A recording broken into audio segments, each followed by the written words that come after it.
sedangkan saya sendiri lulusan santri kok malah dikalahkan sama yang bukan santri. Lah dari situ saya itu ingin punya keinginan, insya Allah saya mau mengabdi terhadap Ansor Nahdlatul Ulama. Saya ingin mengedepankan dakwah, bagaimana perkembangan dakwah dengan melalui Ansor ini semakin berkembang tanpa embel-embel dengan politik. Artinya jangan sampai adanya kepentingan dikalahkan dengan tujuan yang utama, yaitu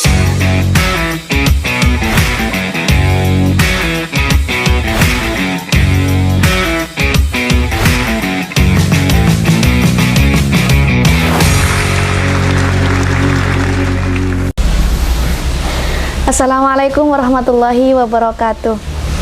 Selamat datang di podcast kami, Cangkir Kopi. Alhamdulillah pada kesempatan kali ini saya Eva Yuliana akan menemani pemirsa sekalian untuk berbincang-bincang di podcast kami. Pemirsa, alhamdulillah pada kesempatan kali ini kita akan berbincang terkait dengan organisasi kepemudaan. Lebih tepatnya adalah Gerakan Pemuda Ansor di Kabupaten Bangkalan. Namun sebelum kita lebih jauh berbicara tentang organisasi kepemudaan Gerakan Pemuda Ansor Bangkalan, kayaknya kurang lengkap kalau kita tidak mengenal sosok pemimpin di balik Gerakan Pemuda Ansor Bangkalan. Apalagi seperti yang kita ketahui bersama bahwa beberapa minggu yang lalu GP Ansor Kabupaten Bangkalan sudah melakukan konferensi. Artinya GP Ansor Bangkalan sudah memiliki ketua baru, nahkoda baru untuk memimpin Gerakan Pemuda Ansor Bangkalan ke depannya. Dan alhamdulillah pada kesempatan kali ini saya sudah ditemani oleh Ketua GP Ansor Bangkalan, beliau Lora Haji Zainal Arifin Zubair. Assalamualaikum, Ra. Waalaikumsalam warahmatullahi wabarakatuh. Gimana kabarnya hari ini, Ra? Alhamdulillah baik. Alhamdulillah, semoga selalu diberikan kesehatan dan keberkahan hidup oleh Allah SWT. Kalau boleh tahu apa aja nih, Ra, kesibukannya akhir-akhir ini? Untuk sekarang saya kesibukannya bertambah, yaitu ya ngajar, terus mengawasi santri-santri yang belajar dan mengaji ya, terus kemudian kegiatan-kegiatan di luar pondok seperti ada rutinan juga, kemudian ada ikatan alumni Sidogiri, perkumpulan sholawatan, ya seperti itulah.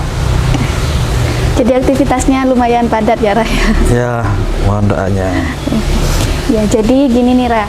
Ini kan GP Ansor beberapa minggu yang lalu sudah melakukan konferensi, dan alhamdulillah Lora terpilih menjadi ketua baru di GP Ansor cabang Bangkalan. Nah, gimana nih, Ra, perasaannya ketika terpilih menjadi ketua GP Ansor cabang Bangkalan? Bismillahirrahmanirrahim. Alhamdulillahirabbil alamin, wassalatu wassalamu ala sayyidina Muhammadin wa ala alihi wa sahbihi ajmain.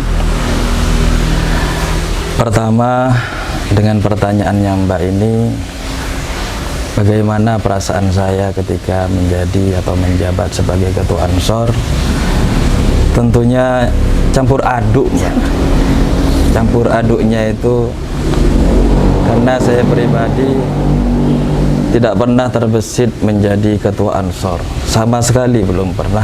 Dan dari dulu-dulunya saya itu ya orangnya seperti ini ya, dalam artian organisasi-organisasi yang mungkin sangat formal bagi saya dalam keansoran ini, itu tidak pernah saya punya pikiran untuk jadi ketua Ansor.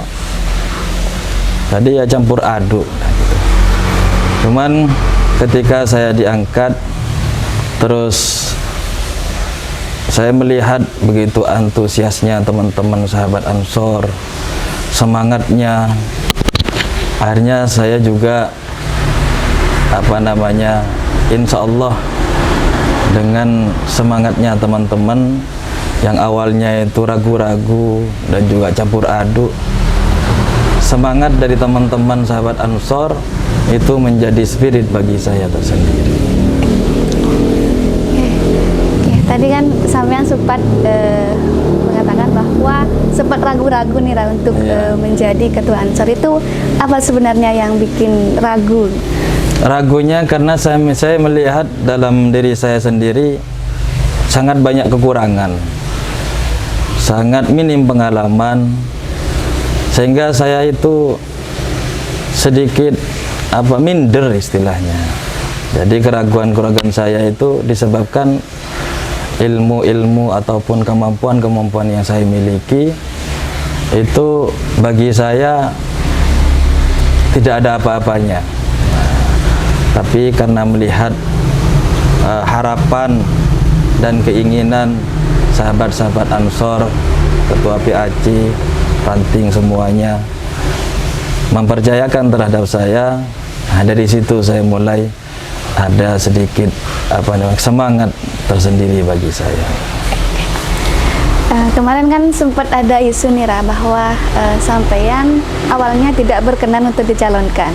Nah, Ya, alasan benar. apa yang kemudian membuat keputusan awal tadi berubah untuk yang awalnya tidak siap dicalonkan berubah menjadi siap untuk dicalonkan? Iya.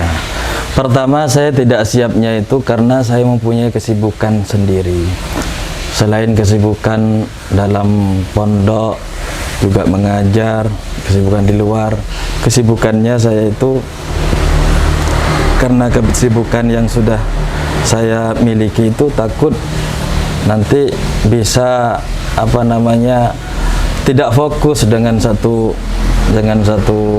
kegiatan saya, sehingga saya itu ragu-ragu. Ini mau dilanjutkan apa tidak? Ini mau diteruskan apa tidak? Saya takut mengganggu dengan kegiatan-kegiatan saya yang berada di pondok. Namun setelah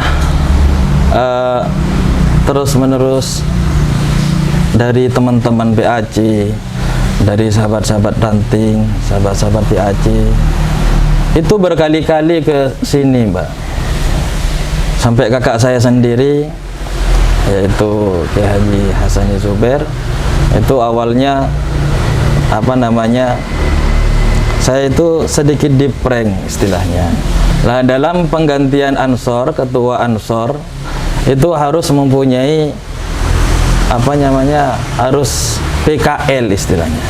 Ada program di Ansor sendiri, itu harus melalui prosedur gitu. Akhirnya saya dibilangin sama kakak saya itu, "Dek, kamu ikut ini ya PKL, kamu kalau mau jadi ketua harus ada ininya." Dan beliau nggak menjelaskan PKL itu apa, bagaimana, saya tidak ngerti.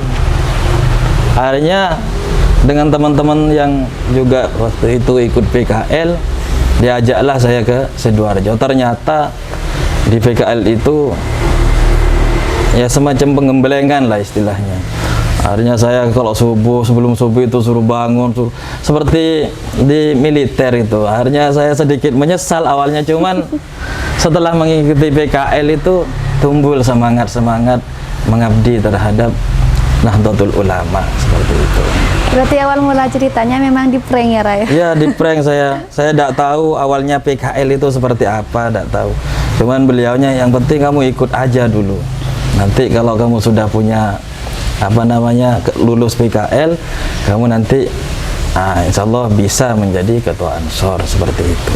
Cuman saya tidak tahu prosesnya seperti apa. Ternyata prosesnya ada push up-nya, ada ininya. Tapi berjalannya waktu selama 4 hari 5 harian begitu, berjalannya waktu, akhirnya saya juga tumbul semangat dari teman-teman. Ketika saya PKL itu banyak teman-teman yang bukan dari golongan santri, tapi luar biasa semangatnya itu luar biasa, padahal backgroundnya itu bukan santri gitu. Tapi kenapa ini orang umum bukan santri kok bisa mempunyai semangat mengabdi terhadap NU, sedangkan saya sendiri lulusan santri kok malah dikalahkan sama yang bukan santri. Lah dari situ saya itu ingin punya keinginan, insya Allah saya mau mengabdi terhadap Ansor Nahdlatul Ulama. Sedikit berbicara tentang keorganisasiannya Nira. Ini kan nakoda baru di GP Ansor Bangkalan, otomatis kan nakoda baru, kemudian kepengurusan baru dan semuanya hal yang baru. Nah, kira-kira langkah awal apa ataupun langkah pertama apa yang akan Lora lakukan untuk kemajuan GP Ansor Bangkalan ke depannya? Pertama, saya ingin melakukan konsolidasi. Jadi saya itu ingin banyak mendengarkan teman-teman sahabat Ansor, gimana apa untuk kemajuan, saran, semuanya saya ingin silaturahim. Insya Allah kalau mengizinkan Allah Ta'ala, saya ingin silaturahim ke teman-teman, ingin mendengarkan apa harapannya dan bagaimana nanti ke depan. Nah, tapi kalau dari sebelumnya sudah ada kegiatan yang di situ memang bagus, ya saya lanjutkan. Tapi saya tetap banyak mendengar dari saran-saran. Intinya konsolidasi dulu. Jadi kalau semisal kemarin ada kegiatan-kegiatan yang bagus, masih tetap akan dilanjutkan? Ya, tentunya seperti itu. Nah, ini kan kemarin ada statement yang menarik nih dari Lora pasca terpilih menjadi Ketua GP Ansor, bahwa Ansor itu seharusnya kembali kepada hitoh di NU dan akan lepas dari politik praktis. Nah, itu gimana Nira maksudnya? Karena setahu saya yang namanya Ansor itu tidak berpolitik, Mbak. Makanya saya ingin mempunyai prinsip Ansor itu ikut NU aja lah, seperti itulah intinya. Jadi saya ingin mengedepankan dakwah, bagaimana perkembangan dakwah dengan melalui Ansor ini semakin berkembang tanpa embel-embel dengan politik, yaitu karena Ansor itu ikut terhadap NU, sedangkan NU hitohnya memang bersih dari politik. Saya ingin mempunyai mengikuti apa yang sudah dilandasi oleh para muassis, yang sudah dituntunkan oleh para muassis, bagaimana Ansor ini berjaya dengan tanpa diembel-embeli dengan politik seperti itu. Cuman saya juga sendiri kurang tahu ke depannya ini seperti apa, tapi yang jelas walaupun ada pihak-pihak yang di situ menggunakan Ansor dengan cara berpolitik praktis begitu, cuman saya tetap dalam prinsip saya, yang saya kedepankan adalah dakwahnya. Yang penting di situ ada kemanfaatan dakwah. Wah, di situ artinya jangan sampai adanya kepentingan dikalahkan dengan tujuan yang utama, yaitu